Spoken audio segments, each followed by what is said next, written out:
നമുക്കറിയാലോ, ഓരോ പാപം ചെയ്യുമ്പോൾ അതിന് അതിൻ്റെതായ ഒരു ക്ഷതമുണ്ട് പ്രിയപ്പെട്ടവർ. ഓരോ പാപത്തിനും അതിൻ്റെതായ ക്ഷതമുണ്ട്. നമുക്കറിയാം, നമ്മൾ ഒരു കൈ ഒടിയുമ്പോൾ പ്ലാസ്റ്റർ ഇടും. ഈ പ്ലാസ്റ്റർ ഇട്ട കൈ, പ്ലാസ്റ്റർ മാറ്റുമ്പോൾ കൈ പഴയ പോലെ ആകുമെന്ന് നമ്മൾ പ്രതീക്ഷിക്കുമ്പോഴും ആ കൈയിന് പൂർവാധികമായിട്ടുള്ളൊരു ബലം കിട്ടണമെന്ന് ഉറപ്പില്ല. ഇനിയൊരു സാഹചര്യം വന്നാൽ അത് ഒടിയാനുള്ളൊരു സാധ്യതയുണ്ടോ? അതുകൊണ്ട് ഒരു പാപം നമ്മുടെ ഉള്ളിലേക്ക് വരുമ്പോൾ അത് വരുത്തുന്നൊരു ക്ഷതമുണ്ട്, അല്ലെങ്കിൽ അതിൻ്റെ ഒരു ബലഹീനത നമ്മുടെ ഉള്ളിൽ നിക്ഷേപിച്ച് കടന്നു പോകും. എന്നാൽ ഇവിടെ ദൈവസ്നേഹം അല്ലെങ്കിൽ പരിശുദ്ധാത്മാവിൻ്റെ കൃപ ഒരു വ്യക്തിയിൽ നാളുനീളെ നിറഞ്ഞു വരുമ്പോൾ ആ വ്യക്തിക്ക് അതിനെ അതിജീവിക്കാനുള്ള ഒരു കൃപ കിട്ടും. അതുകൊണ്ട് പ്രിയപ്പെട്ടവരെ, നമ്മൾ ചിന്തിക്കേണ്ട ഏറ്റവും വലിയ കാര്യം, ഈ സർപ്പത്തിൻ്റെ വിഷം പോലെയാണ് ഈ പാപം. അത് കുത്തുമ്പോൾ നമ്മളറിയില്ല, അല്പസമയം കഴിയുമ്പോൾ ഈ വിഷം നമ്മളെ മരണത്തിലേക്ക് കൊണ്ടുപോകുന്നതായിട്ട് നമുക്ക് കാണാം. അതുപോലെ പ്രഭാഷകൻ പറയുന്ന മറ്റൊരു ഉദാഹരണമാണ് ഈ സിംഹത്തിൻ്റെ പല്ലുകൾ. സിംഹത്തിൻ്റെ പല്ലുകളുടെ പ്രത്യേകത അറിയാമല്ലോ പ്രിയപ്പെട്ടവരെ. സിംഹത്തിൻ്റെ പല്ലുകൾക്ക് ഒരു പ്രത്യേകതയുണ്ട്, അത് കടിച്ചു വലിച്ചിടും. എന്നാൽ അതിൻ്റെ കുഞ്ഞുങ്ങളെ എടുക്കുമ്പോൾ അതിന് മുറിവേൽക്കില്ല. അത് അതിൻ്റെ കുഞ്ഞുങ്ങളെ കടിച്ചെടുത്ത് ഇങ്ങനെ കൊണ്ടുപോകുമ്പോൾ മുറിവേൽക്കില്ല. ഒരിക്കൽ ഒരു കാഴ്ച ബംഗ്ലാവിൽ നടന്നൊരു സംഭവം മീഡിയയിലൂടെ വളരെ വൈറലായൊരു കാര്യമാണ്. ഒരു പയ്യൻ ഒരു സെൽഫി എടുക്കാനായിട്ട് ഒരു സൂവിൻ്റെ അടുത്ത് ചെല്ലുന്നു. അവിടെ ഒരു സിംഹം ഒരു പുലി എടുക്കുന്നു. ഈ പുലിയുടെ ഷോട്ട് എടുക്കാൻ ഇദ്ദേഹം നിൽക്കുന്നു. കാലി വഴക്കി ആ കൂട്ടിലേക്ക് വീഴുന്നു. നല്ല അനുസരണമുള്ള ഒരു പുലി. ഈ പുലിയുടെ അടുത്തേക്ക് വീണപ്പോൾ ഈ മനുഷ്യൻ അവിടെ കിടന്ന് ഭയക്കാണ്. ചുറ്റും നിന്ന ആൾക്കാർ കല്ലെറിയാനൊക്കെ തോന്നി. അപ്പോൾ ഈ പുലി വന്നിട്ട് ഈ ഇദ്ദേഹത്തെ സംരക്ഷിക്കുന്നതായിട്ട് കാണുന്നുണ്ട്. എന്നാൽ ആൾക്കാർ വിചാരിച്ചു ഈ മനുഷ്യനെ തിന്നാനായിട്ടാണ് ഈ പുലി ഇദ്ദേഹത്തിൻ്റെ അടുത്ത് നിന്ന്. അങ്ങനെ ഒത്തിരി ആക്രമണം. അപ്പോൾ ഈ പുലി വിചാരിക്കുന്നത്, പുലി ഇന്ന് വരെ ഒരാളെ ആക്രമിച്ചിട്ടില്ല. കാരണം ആ പുലിയുടെ യജമാനനെ പോലെ അനുസരിച്ചിരുന്നൊരു പുലിയാണ്. അങ്ങനെ കുറച്ച് കഴിഞ്ഞപ്പോൾ ഈ ആൾക്കാരുടെ ഓളിയും ബഹളം കേട്ട് പുലി വിചാരിച്ചിട്ടുണ്ടോ ഈ മനുഷ്യനെ ആക്രമിക്കാൻ ഇവർ വരികയാണ്. ഇദ്ദേഹം എന്ത് ചെയ്യുന്ന പറയുക, ഈ പുലി ഇദ്ദേഹത്തിൻ്റെ കഴുത്തിൽ കടിച്ചിട്ട് ഇദ്ദേഹത്തെ ഒരു സ്ഥലത്ത് കൊണ്ടുവയ്ക്കുക. എന്നിട്ട് ഈ പുലി 2 കാലും വെച്ച് ഇതിന് സംരക്ഷണം കൊടുക്കുക. എന്നാൽ ഈ കടിയേറ്റ മനുഷ്യൻ രക്തം വാർന്ന് മരിക്കുകയാണ്. പ്രിയപ്പെട്ടവരെ, ഇതുപോലെയാണ് ഈ പുലി എന്ന് പറയുന്ന ജീവി രക്ഷിക്കാൻ നോക്കുമ്പോഴും ഈ കടി നമുക്ക് ഒരു അസ്വസ്ഥതയാണ്. ഇവിടെ പ്രഭാഷകൻ പറയുക, ഈ പിശാചിൻ്റെ പല്ലുകൾ അല്ലെങ്കിൽ പാപത്തിൻ്റെ സുഖത്തിൻ്റെ പല്ലുകൾ നിന്നെ കാർന്നു ചെല്ലുമ്പോൾ കുറച്ചേശ്ശെ രക്തം വാർന്ന് നീ നിൻ്റെ നിജസ്ഥിതിയിൽ നിന്ന് അധപതിച്ച സ്ഥിതിയിലേക്ക് കടന്നു വരുന്നൊരവസ്ഥയുണ്ടോ? അതുകൊണ്ട് പ്രിയപ്പെട്ടവരെ, ഈ വിമല ഹൃദയ പ്രതിഷ്ഠ നടത്തുമ്പോൾ നമ്മൾ ആഗ്രഹിക്കേണ്ടത് ഭൗതിക ലാഭങ്ങളല്ല. എൻ്റെ ആത്മാവിനെ നശിപ്പിക്കുന്ന പാപത്തിൽ നിന്ന് പുനരുദ്ധരിക്കപ്പെടുന്ന ഒരു കൃപയിലേക്ക് ഞാനും നിങ്ങളെത്തണം. ദൈവവചനവും വിശുദ്ധരുടെ അനുഭവങ്ങളും ഈ അവസ്ഥയെക്കുറിച്ച് പഠിപ്പിക്കുന്നത് വളരെ പ്രധാനപ്പെട്ടതാണ്. പാപം നമ്മിൽ നിന്ന് എങ്ങനെ അകറ്റണം എന്നുള്ളത്. ഒന്നാമത്തെ ചിന്ത പഠിപ്പിക്കുന്നത് പാപം നമ്മെ ദൈവത്തിൽ നിന്ന് അകറ്റുന്നു എന്നുള്ള. പാപത്തിൻ്റെ ഒരു പ്രത്യേകത സുഖമാണെങ്കിലും അത് ദൈവിക കൃപയിൽ നിന്ന് നമ്മെ അകറ്റുന്നു. യെശയ്യാ പ്രവാചകന്റെ പുസ്തകത്തിലെ 59 അധ്യായം 2 തിരുവചനം ഇപ്രകാരമാണ് ഓർമ്മപ്പെടുത്തുന്നത്: നിന്റെ അകൃത്യങ്ങൾ നിന്നെയും ദൈവത്തെയും തമ്മിൽ അകറ്റിയിരിക്കുന്നു. നിന്റെ പാപങ്ങൾ അവിടുത്തെ മുഖം നിന്നിൽ നിന്ന് മറച്ചിരിക്കുന്നു. അതിനാൽ അവിടുന്ന് നിന്റെ പ്രാർത്ഥന കേൾക്കുന്നില്ല. അനേകർ പ്രാർത്ഥിക്കുന്നുണ്ട് പ്രിയപ്പെട്ടവരെ. അനേകർ പറയാറുണ്ട്, അച്ഛാ ഒത്തിരി പ്രാർത്ഥിക്കുന്നു, ഒന്നും ശരിയാകുന്നില്ല. ഇപ്പോൾ ചോദിക്കാറുണ്ട്, സഹോദര സഹോദരി നന്നായി കുമ്പസാരിക്കണേ, കുമ്പസാരിച്ച് പാപമെല്ലാം ഉപേക്ഷിക്കണേ, പാപ അവസ്ഥകൾ ഉപേക്ഷിച്ച് ഒന്ന് ത്യാഗത്തോടെ പ്രാർത്ഥിച്ച് ദൈവഹിതമാണെങ്കിൽ അത് തീർച്ചയായിട്ടും കിട്ടും. ചില ദൈവഹിതങ്ങൾ പോലും ചിലരിൽ സാധിക്കാത്തതിന് കാരണം ചില പാപങ്ങൾ എവിടെയോ മറച്ചു വെച്ചിട്ടുണ്ട്. അതുകൊണ്ട് പ്രിയപ്പെട്ടവരെ, വചനം ഓർമ്മപ്പെടുത്തുകയാണ്, നിന്റെ അകൃത്യങ്ങൾ നിന്നെയും ദൈവത്തെയും തമ്മിൽ അകറ്റിയിരിക്കുന്നു. നിന്റെ പാപങ്ങൾ അവിടുത്തെ മുഖം നിന്നിൽ നിന്ന് മറച്ചിരിക്കുന്നു കുഞ്ഞെ. അതിനാൽ അവിടുന്ന് നിന്റെ പ്രാർത്ഥന കേൾക്കുന്നില്ല. നമ്മുടെ പ്രാർത്ഥന കേൾക്കാൻ നമുക്കൊരു വഴിയുള്ളൂ. പാപമില്ലാത്ത ഒരു ഹൃദയത്തോടെ ദൈവസന്നിധിയിൽ കരം കൂപ്പിയാൽ ദൈവം കേൾക്കും. അത് വിശ്വാസമാണ്, അത് വെളിച്ചമാണ് പ്രിയപ്പെട്ടവരെ. പാപം ദൈവത്തെ നമ്മിൽ നിന്ന് അകറ്റുന്നില്ല, മറിച്ച് നമ്മെ ദൈവത്തിൽ നിന്ന് അടുപ്പിക്കുന്നു എന്ന ചിന്ത പലരെയും ഈ കാലഘട്ടത്തിൽ ചിലർ ചിന്തിക്കുന്നതാണ്, പാപമൊന്നൊരു പ്രശ്നമില്ലെന്ന്, എന്തായാലും ദൈവം പാപത്തിന് വേണ്ടി മരിച്ചില്ലേ, ദൈവം എന്തായാലും രക്ഷിക്കും. അങ്ങനെയെങ്കിൽ പ്രിയപ്പെട്ടവരെ, കുരിശിൻ്റെ വഴിയിൽ 2 പേര് നടന്നു. ഒരുവനെ നമ്മൾ നല്ല കള്ളനെന്ന് വിളിച്ചു, മറ്റവനെ മറ്റേ കള്ളനെന്ന് വിളിച്ചു. എന്തുകൊണ്ടാണ് അങ്ങനെ? 2 പേരും രക്ഷിക്കേണ്ടതല്ലേ? ഒരേ വഴിക്ക് നടന്നിട്ട് എന്തുകൊണ്ട് 2 പേരും രക്ഷിക്കപ്പെട്ടില്ല?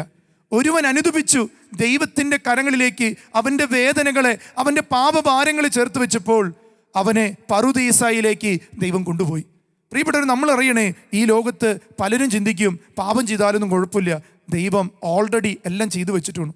ദൈവത്തിൻ്റെ കരുണയെ പരീക്ഷിക്കുന്ന ഒരു ചോദ്യമാണിത്. അതുകൊണ്ട് പ്രിയപ്പെട്ടവരെ, ദൈവം പാപിയെ സ്നേഹിക്കുന്നില്ല, അനുതാപിയെ സ്നേഹിക്കുന്നു.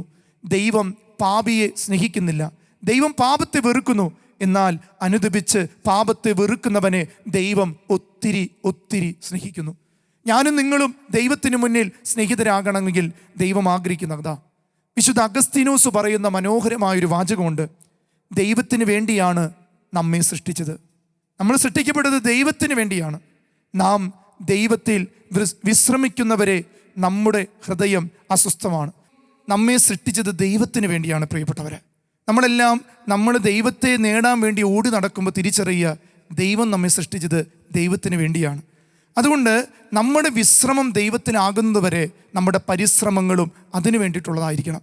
അവിടെയാണ് നമുക്കതിനെ വിജയം വരിക്കാൻ കഴിയുക. രണ്ടാമതായിട്ട് പാപത്തെക്കുറിച്ച് പറയുന്നത്, പാപം ദൈവിക ജീവനെ നശിപ്പിക്കും, ദൈവിക കൃപാവരത്തെ നശിപ്പിക്കും. നമ്മളെല്ലാം ജന്മനാൽ കൃപയുള്ളവരാ. മാമോദീസ മുങ്ങിയവരും ദൈവത്തെ വിശ്വസിക്കുന്നവരും ദൈവിക കൃപയാൽ നയിക്കപ്പെടുന്നവരാണ്. റോമക്കാർക്ക് എഴുതിയ ലേഖനത്തിൽ 6-ാം അധ്യായം 22 മുതൽ 23 വരെയുള്ള വാക്യങ്ങൾ പറയുക, പാപത്തിൻ്റെ വേതനം മരണമാണ്, ദൈവത്തിൻ്റെ ദാനമാകട്ടെ നമ്മുടെ കർത്താവായ യേശുക്രിസ്തു വഴിയുള്ള നിത്യജീവനും. അപ്പോൾ പാപത്തിന് ഒരു വേതനമുണ്ട്, അത് മരണമാണ്. ലോകത്ത് ഒരു വിധത്തിലുള്ള മരണം എന്ന് പറയുന്നത് മനുഷ്യൻ്റെ ജീവൻ നഷ്ടപ്പെട്ട അവസ്ഥയെ മാത്രമാണ് മരണമെന്ന് പറയുന്നത്. എന്നാൽ ആത്മാവിൻ്റെ മരണത്തെക്കുറിച്ച് ചിന്തിച്ചാലേ ശരീരത്തിൻ്റെ മരണത്തെക്കുറിച്ച് മനസ്സിലാവുള്ളൂ. നമുക്കറിയാം, നമ്മുടെ ശരീരത്തിന് ജീവൻ ഉണ്ടാകുന്നത് ആത്മാവുള്ളത് കൊണ്ടാണ്. അപ്പോൾ നമ്മൾ മരിക്കുമ്പോൾ നമ്മുടെ ആത്മാവ് സ്വർഗത്തിലേക്ക് എടുക്കപ്പെടുന്നു. ഒന്ന് ചിന്തിച്ചു നോക്കിയേ, അപ്പോൾ ആത്മാവിൻ്റെ മരണം എങ്ങനെ സംഭവിക്കുന്നത്? ഒരു വ്യക്തിയിൽ പാപം ഉണ്ടാകുമ്പോൾ അവൻ്റെ ആത്മാവ് മരിക്കുന്നുണ്ട്. ഈ മരണത്തെക്കുറിച്ചാണ് വചനം പറയുന്നത്, പാപത്തിൻ്റെ വേതനം മരണമാണ്. പാപം ചെയ്യുമ്പോൾ ഒരു ആത്മാവിനെ അവൻ്റെ കൃപ ഉപയോഗിക്കാൻ പറ്റാത്ത അവസ്ഥയിൽ അവൻ പിടിക്കപ്പെടാം. അതുകൊണ്ട് പ്രിയപ്പെട്ടവരെ, നമ്മൾ തിരിച്ചറിയണം, നമ്മൾ കൃപയിൽ ജീവിക്കേണ്ടവരാണ്. അതുകൊണ്ടാണ് പൗലോസ്ലീഹ പറയുന്നത്, the grace is sufficient for us. കൃപയാണ് നമുക്ക് വേണ്ടത്, അത് ദൈവം തന്നിട്ടുണ്ട്. അത് സമൃദ്ധമാകാൻ വേണ്ടി നമ്മൾ ഓരോ ദിവസവും പരിശ്രമിക്കണം. അതുകൊണ്ട് പ്രിയപ്പെട്ടവരെ, മാരകപാപം ആത്മാവിൻ്റെ വിശുദ്ധീകരണ കൃപയെ നഷ്ടപ്പെടുത്തുന്നു. മാരകപാപം ഒരു ആത്മാവിൻ്റെ വിശുദ്ധീകരണ കൃപയെ, അപ്പോൾ നമുക്ക് ദൈവം തന്ന കൃപ കൂടുതൽ വിശുദ്ധീകരിക്കാൻ ദൈവം തരുന്ന അവസരങ്ങളിൽ നമ്മൾ ചെയ്തു പോകുന്ന മാരകപാപങ്ങൾ, ചിലപ്പോൾ ചില സഹനങ്ങളിൽ നമ്മളതിന് പഴി പറഞ്ഞ് മാരകപാപാവസ്ഥ വരും. അതുകൊണ്ട് പറയാണ്, ദൈവത്തിൻ്റെ മക്കളായി ജീവിക്കാനുള്ള ശക്തി നമ്മൾ മാരകപാപം ചെയ്യാതിരിക്കുമ്പോൾ ദൈവം തരും.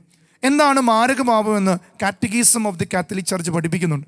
അതിപ്രകാരമാണ്: 10 കൽപ്പനകളുടെ ഗൗരവമായ ലംഘനം. പൂർണ്ണ അറിവും സമ്മതവും ഈ പാപത്തിലുണ്ടെങ്കിൽ അത് മാരകപാപമാണ്. ഏതൊക്കെയാണ് മാരകം എന്ന് പറഞ്ഞാൽ നമ്മൾ ചില കാറ്റഗറി തിരിച്ചിട്ടുണ്ട്. ഇന്ന പാപം മാരകമാണ്, ഇന്നത് ലഘുവാണ്. എന്നാൽ പ്രിയപ്പെട്ടവരെ, ഏത് പാപവും പൂർണ്ണ അറിവും സമ്മതത്തോടും കൂടി നമ്മൾ ചെയ്തിട്ടുണ്ടെങ്കിൽ അതിനെയെല്ലാം catechism of the Catholic church, സഭയുടെ മതബോധന ഗ്രന്ഥം പഠിപ്പിക്കുന്നത് അത് മാരക പാപമാണ്. വിശുദ്ധയായ കാതറിൻ ഓഫ് സിയന്ന, ഈ വിശുദ്ധയുടെ ഒരു പ്രത്യേകത, ഈശോയുടെ പീഡാസഹനങ്ങളും എല്ലാം കാണിച്ചു കൊടുത്തൊരു വിശുദ്ധയാണ്. ഈ വിശുദ്ധ പറഞ്ഞു വെക്കുന്നത് ഇങ്ങനെയാണ്: ആത്മാവിൻ്റെ യഥാർത്ഥ മരണം ദൈവകൃപ നഷ്ടമാകുമ്പോഴാണ്. ആത്മാവിൻ്റെ യഥാർത്ഥ മരണം നമ്മിൽ ദൈവകൃപ നഷ്ടമാകുമ്പോഴാണ്. അപ്പോൾ തിരിച്ചറിയുക, നമുക്ക് എവിടെയൊക്കെയോ ദൈവകൃപ നഷ്ടപ്പെടുമ്പോൾ നമുക്ക് ദൈവത്തെ കാണാൻ പറ്റുന്നില്ല. നമ്മൾ ഒത്തിരി പ്രാർത്ഥിക്കുമ്പോഴും അലസതകൾ വരുന്നു. നമുക്ക് ചിന്തിക്കാം, ഈ കൃപ തിരിച്ചു പിടിക്കാൻ ദൈവത്തിൻ്റെ സ്നേഹത്തിന് കഴിയും. ഈ വിമല ഹൃദയ പ്രതിഷ്ഠ നടത്തുമ്പം പരിശുദ്ധ അമ്മ പഠിപ്പിക്കുന്നത് എങ്ങനെയാണ്? എൻ്റെ ഹൃദയം ഈശോയുടെ ഹൃദയത്തിൻ്റെ സ്നേഹം നിങ്ങളെ പഠിപ്പിക്കുന്നു. ഞാൻ കണ്ടറിഞ്ഞതും അനുഭവിച്ചറിഞ്ഞതുമായ ഈ സ്നേഹം നിങ്ങളുടെ ജീവിതത്തിലേക്ക് കൊണ്ടുവരും. പ്രിയപ്പെട്ടവരെ, മൂന്നാമത്തെ ചിന്ത ഇപ്രകാരമാണ്: പാപം അശുദ്ധിയുടെ അടിമത്തത്തിലേക്ക് നയിക്കുന്നു. ചെറിയ പാപം വലിയ പാപം എന്നുള്ളതല്ല, പാപം നമ്മളെ അടിമത്തത്തിലേക്ക് നയിക്കുന്നു. പ്രിയപ്പെട്ടവരെ, ഒരിക്കൽ ഞാനിങ്ങനെ ഒരു ക്ലാസ് കൂടാൻ പോയി. അത് വത്തിക്കാനിലെ റോമിൻ്റെ അടുത്തുള്ള ഒരു സ്ഥലത്താണ് ക്ലാസ് കൂടാൻ. അത് എക്സോസിസം എന്ന് പറയുന്ന ഒരു മിനിസ്ട്രിയെക്കുറിച്ച് പറയുന്ന ഒരു ക്ലാസ്സായിരുന്നു. ആ ക്ലാസ്സിൽ പങ്കെടുക്കുമ്പോൾ അവിടെയുള്ളൊരു എക്സോസർ ഞങ്ങൾക്ക് പറഞ്ഞു തന്നൊരു കാര്യമുണ്ട്. 1,000 exorcism equal to 1 good confession. ഒരു നല്ല കുമ്പസാരം ഒരു വ്യക്തിയിൽ നിന്ന് ആയിരക്കണക്കിന് ഭൂതോച്ചാടക്കാരുടെ പ്രാർത്ഥന പോലെ കൃപ നിറയ്ക്കും.